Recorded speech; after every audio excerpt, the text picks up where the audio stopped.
할렐루야. 귀하고 복된 새날 하나님의 은혜를 사모하며 예배 자리로 나오신 여러분의 삶 가운데 하나님의 놀라운 은혜와 평강이 넘치기를 간절히 축복합니다. 지난 화요일 저녁에 가족들과 함께 TV를 보던 중에 부부의 감동적인 모습을 보았습니다. 이 부부는 결혼한 지 5개월쯤 되었는데요. 이 가정에게 너무나 기쁜 일이 생겼습니다. 어떤 일이었냐면 바로 임신이었습니다. 이어서 그 기쁨의 소식을 그들의 부모님들에게 전하면서 온 가족들이 이렇게 우는 모습을, 기쁨에 겨워서 우는 모습을 보게 되었는데 그 모습이 저에게도 큰 감동이 되었습니다. 그 방송 중에 남편이 아내에게 했던 한 마디가 있었습니다. 그 말이 저에게 다른 어떤 것보다 인상적이었고 기억에 남게 되었는데요. 남편이 아내에게 뭐라고 말했을까요? 네, 아무도 TV를 안 보시고 성경만 보시는가 봅니다. 그 남편이 뭐라고 얘기했냐면요. 언제나 내 1순위는 자기야 라고 남편이 얘기했습니다. 기다리던 아기가 생기고 사랑스러운 아이를 보면 자연스럽게 1순위는 아내에서 누구로 바뀌게 되죠? 아기로 바뀌게 됩니다. 그런데 이때 남편이 깜빡 속아 넘어가서 내 1순위는 아기야 라고 얘기하면 그 남은 평생이 어떻게 되죠? 괴로워집니다. 절대로 변하지 않고 아내에게 고백해야 되는 말은 언제나 내 1순위는 자기야 라고 고백해야 하는 겁니다. 저는 이 말이 참 중요한 고백이라고 생각합니다. 왜냐하면 아까 말씀드렸던 것처럼 아내와의 그 관계에 평생을 좌우할 수 있는 그 말 한마디가 바로 그 말이기 때문입니다. 이 고백을 들으면서 단순히 아내와의 관계에서만 중요한 말일까라는 생각을 해봤습니다. 더 나아가서 이 고백이 우리의 신앙생활에서도 하나님과의 관계 안에서도 정말 중요한 말이 되지 않을까 그런 생각을 해보게 되었습니다. 우리의 삶에서 하나님은 과연 언제나 1순위로 계신가? 여러분에게 묻습니다. 여러분의 삶 가운데, 여러분의 인생 가운데 하나님은 언제나 1순위로 계십니까? 네, 감사합니다. 하나님께서는 우리를 변함없는 사랑으로 사랑하셨습니다. 하지만 우리는 그 변함없는 사랑과 달리 하나님을 제쳐둘 때가 있습니다. 다른 것으로 우리 1순위를 삼을 때가 많이 있습니다. 하나님과의 관계가 우선되어야 함에도 불구하고 때로는 세상의 것을 하나님보다 더 가까이 두고 하나님보다 더 앞서 둘 때가 있다라는 겁니다. 오늘 함께 본 예레미야 11장 9절에서 17절의 말씀에 나타나는 이스라엘 백성, 유다 백성들의 모습 또한 하나님을 1순위로 두고 있지 않는 모습을 보게 됩니다. 그들은 하나님과의 언약을 저버렸고 다른 신들을 섬기면서 하나님께 반역을 했습니다. 그래서 그들이 하나님을 1순위로 여기지 않았을 때 어떤 결과가 주어지는지를 오늘 본문의 말씀이 이야기하고 있다는 겁니다. 이 말씀을 통해서 우리가 하나님을 1순위로 두지 않는 삶을 살 때 동일한 결과가 주어진다는 것을 우리에게도 말하고 있다는 것을 기억하며 더 깊게 이 말씀들을 한번 살펴보도록 하겠습니다. 본문 9절과 10절의 말씀을 함께 읽어보도록 하겠습니다. 9절과 10절의 말씀입니다. 여호와께서 또 내게 이르시되 유다인과 예루살렘 주민 중에 반역이 있도다. 그들이 내 말 듣기를 거절한 자기들의 선조의 죄악으로 돌아가서 다른 신들을 따라 섬겼은즉 이스라엘 집과 유다 집이 내가 그들의 조상들과 맺은 언약을 깨뜨렸도다. 아멘. 하나님께서는 예레미야에게 유다 백성의 반역을 지금 지적하고 계십니다. 근데 이 반역은 단순한 불순종을 넘어서 하나님과 맺은 언약을 깨뜨린 것이라고 말하고 계십니다. 하나님께서는 그들의 조상들과 시내산에서 언약을 맺으셨습니다. 그래서 이스라엘 백성들은 하나님의 백성으로 삼으셨고, 그러나 그들의 삶 안에서 그 언약을 온전히 지켜가는 삶이었냐? 그것이 아니라 반복된 죄악으로 하나님 앞에 범죄하였고, 하나님을 저버렸고, 뿐만 아니라 다른 신들을 섬기는 길을 선택하게 되었습니다. 이스라엘 백성들은 언약에 충실할 책임이 있었습니다. 그런데 그들은 하나님의 말씀을 거절했고 하나님을 떠났습니다.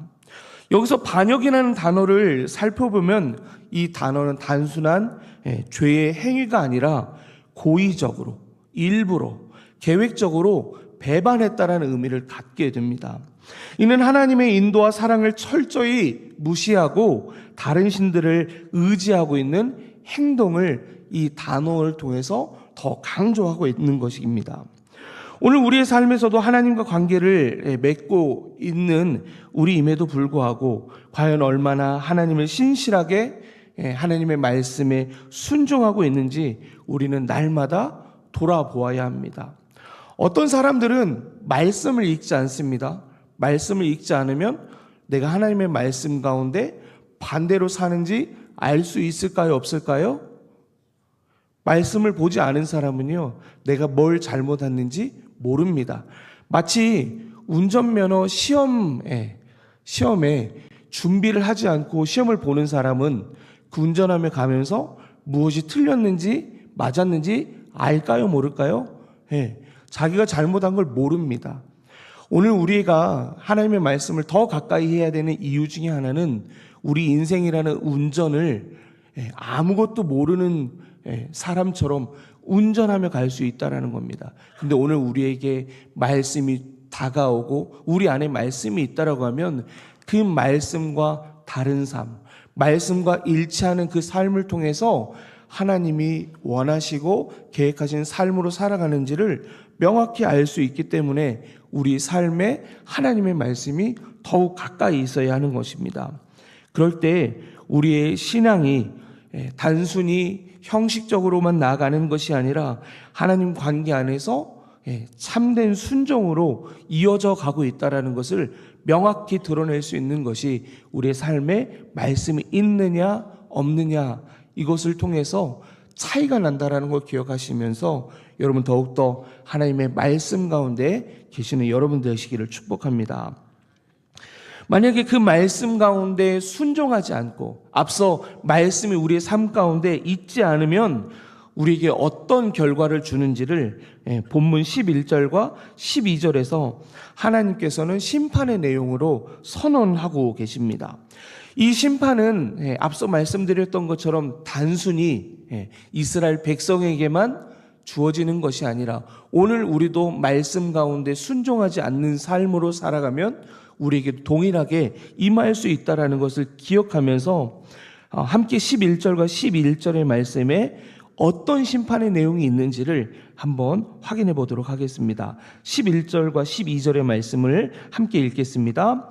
그러므로 나 여호와가 이와 같이 말하노라. 보라, 내가 재앙을 그들에게 내리리니 그들이 피할 수 없을 것이라. 그들이 내게 부르짖을지라도 내가 듣지 아니하실 것인즉 유다 성읍들과 예루살렘 주민이 그 분향하는 신들에게 가서 부르짖을지라도 그 신들이 그 고난 가운데서 절대로 그들을 구원하지 못하리라. 아멘. 함께 읽은 말씀 가운데 하나님의 심판의 내용은 간단하게 이것입니다. 무엇이냐? 부르짖어도 듣지 않겠다. 너희들이 도와달라고 부르짖어도 그 고난 가운데서 피할 수 없을 것이다 라는 것이 하나님의 심판입니다. 이스라엘 백성은 재난을 당할 때 하나님께 부르짖을 수 있습니다. 하지만 하나님은 그들의 부르짖음을 듣지 않으시겠다고 선언하고 계십니다. 그들은 하나님을 떠나 다른 신들에게 분향하며 살아왔기 때문에 그들이 고난 가운데 부르짖어야 할 대상은 하나님이 아니라 그들이 분향했던 다른 신들입니다. 하지만 하나님은 그들에게 그런 능력이 없다고, 다른 신들에게 이스라엘 백성들을 구원해낼 힘이 없다고, 능력이 없다라고 이야기합니다. 하나님께서 말씀하신 대로 우상들은 그들을 구원하지 못합니다. 세상의 그 어떤 것도 하나님을 대신할 수 없으며 인간이 만들어낸 우상은 우리의 삶의 어려움 가운데 우리를 건져낼 수 있는 능력이 없다라는 것을 여러분 기억하시기 바랍니다. 우리 인생 가운데 얼마나 많은 것들을 의지합니까? 옆에 함께 계신 분들 가운데 혹 내 기도의 소리를 듣고 저 사람이 나를 좀 도와줄 수 있을까? 이런 기대하는 마음으로 큰 소리 내어 기도하고 계시진 않습니까? 여러분 명심하시기 바랍니다. 우리 인생 가운데 찾아오는 그 고난, 그 어떤 것도 하나님 아니고서는 우리를 도와주실 분이 없다라는 것을 기억하고 다른 것에 우리의 삶을 맡기는 것이 아니라 하나님께 여러분의 모든 삶을 맡기며 나아가는 복된 인생들 되시기를 축복합니다. 이어서 본문 13절의 말씀을 함께 보게 되면 그 내용에서 어떤 것을 보게 되냐면요, 유다 백성들이 어느 정도까지 얼마나 우상 숭배에 빠져 있는지를 보게 됩니다. 이스라엘은 하나님을 버리고 바알을 비롯한 여러 신들을 제단에 쌓고 분향을 했습니다. 그리고 특별히 내 신들이 내 성읍의 수와 같도다라고 말하는 이 말씀을 통해서 얼마나 우상 숭배가 깊이 그들의 삶에 찾아왔는지, 그러니까 내 집이 있는 만큼 그 집집마다 우상이 있고 그 마을에 그 가구 수만큼이나 우상들을 섬기는 공간들이 있었다라는 것을 이야기하고 있는 것입니다. 하나님은 예레미야에게 그들을 위해 기도하지 말라고 명령하십니다. 이는 그들의 죄악이 끝을 달리고 있고 더 이상 이들의 중보 기도조차 허락하지 않겠다는 그런 심각한 죄악된 모습을 드러내고 있습니다. 그들이 고난 가운데 하나님께 부르짖어도 하나님께서는 그 기도를 듣지 않으실 거라고 14절의 말씀에서 재차 반복하고 그 기도의 내용을 듣지 않겠다라는 더 심화된 내용으로 말씀하고 있습니다. 이는 우리가 하나님의 인내를 남용하지 않아야 한다라는 것을 깊이 깨닫게 됩니다. 부모님들마다 차이가 있죠. 어느 아이를 잘못된 모습을 보고 참는 그 한계가 부모마다 좀 다른 것 같아요. 저는 조금 엄격하고 불같은 사람이어서 아이들이 조금만 잘못하면 주의를 주고 바르게 행동할 수 있게끔 주의를 줍니다. 그런데 우리 하나님 생각을, 그러니까 아이들을 훈육하면서 저의 영적인 아버지, 저의 참 아버지 되시는 하나님의 모습을 보게 되거든요. 저는 조금의 잘못에도 참지 못하는데 제가 살아가는 삶의 모습을 봤을 때 하나님이 정말 오래 참으신다, 이런 생각을 하면서 하나님 앞에 회개하고 눈물 흘릴 때가 정말 많이 있습니다. 여러분, 우리에게 그토록 참으시는 하나님의 인내와 사랑이 있다라고 하면 오늘 하나님은 또 기다려 주실 거야 라는 오만한 생각으로 여전히 죄악 가운데 살아가는 것이 아니라 그 기다리시는 사랑, 참으시는 사랑 앞에 하나님께로 나아가는 여러분 되시기를 간절히 축복합니다. 그런데 여러분, 우리가 이 세상 살아갈 때 우상 숭배가 무엇이냐라고 생각할 때 여러분 무엇이라고 생각하십니까? 돈, 명예와 권력, 자연스럽게 따라오는 우상 숭배라고 생각하시죠?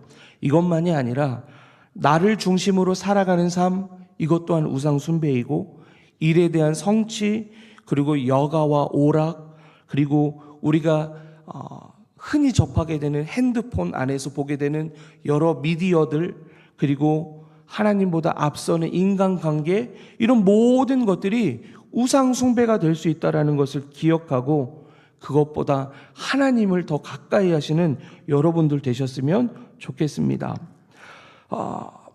본문 15절을 보면 이스라엘 백성들을 부르시는 하나님의 호칭이 있습니다. 그 호칭이 무엇이냐면 하나님 사랑하는 자라고 부르고 계십니다.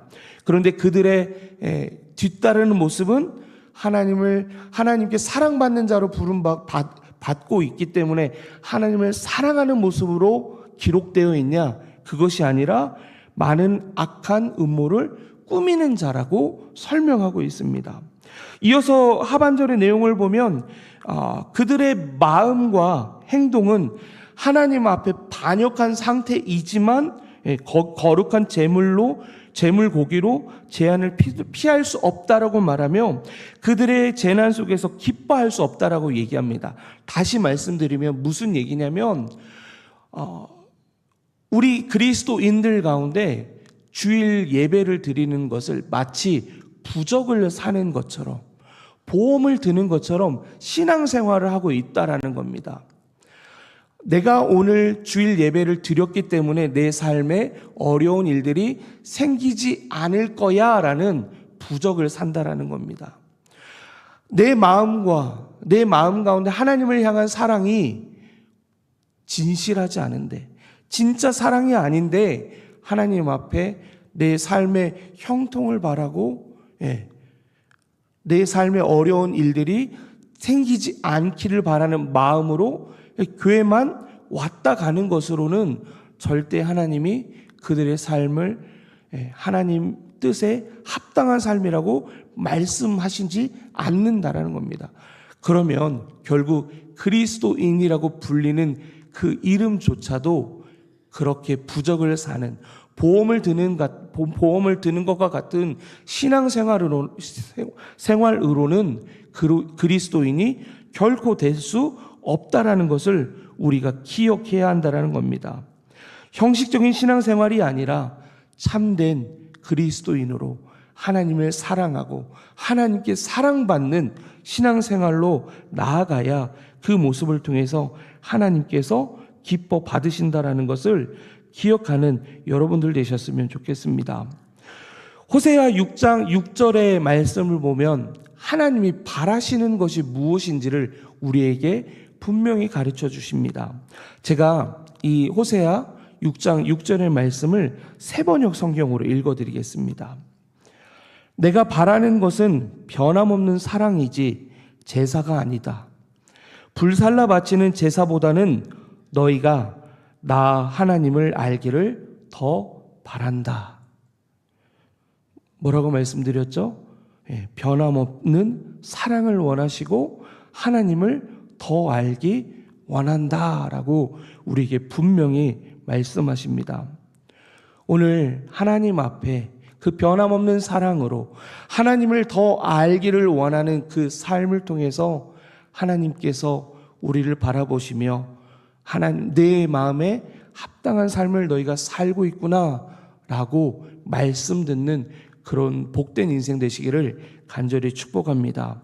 그래서 오늘 우리가 살아가는 그 삶을 통해서 하나님께 이렇게 말씀드리는 여러분들 되셨으면 좋겠습니다.